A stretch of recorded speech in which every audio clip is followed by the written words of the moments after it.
All right, I would like to talk about some of the ways that we worship in church. This may sound alarming, but you just bear with me here. I hope this blows somebody's mind like it blows mine.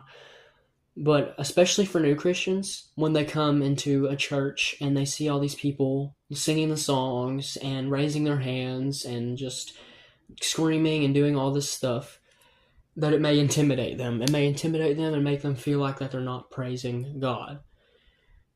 And I just want to make it clear that worshiping God is not sitting in a church pew, raising your hands, and singing songs. Because you could do those things and absolutely mean none of it. I'm not saying that you can't worship that way.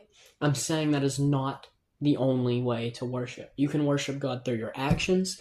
You can worship God with how you say things, with your life, by following His rules, His commandments, loving Him. It's supposed to be an act of surrender.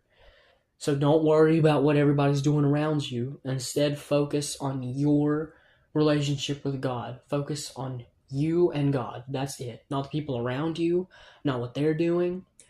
Because sometimes I feel like we get so caught up in emotions, like in the emotions that are around us. Like, of course, if you're in a big room and they're playing music and everybody's crying, you're going to start crying, and you have to discern if that's God or is that just emotions and you thinking it is God. Because to be honest, take away the music and all the people and all this, how would you still worship? Would you still surrender? Would you still get on your knees and pray to God? And then that, when you're alone and you're praying to God and you start feeling emotions and crying, that feels genuine to me.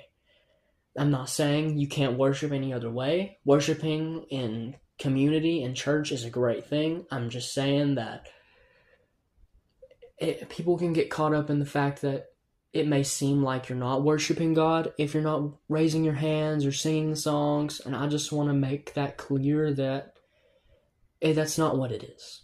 You're surrendering to God because we are worthless in a way to God. That's my take on it. I'm worthless to God, but He loves me, He cares for me, and He has a plan for me anyway.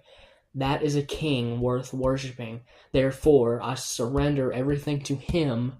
I surrender my life to Him in an act of worship by following His commandments, trying to at least by loving people like He loves people, trying at least, and just loving God and trying my hardest to follow His rules.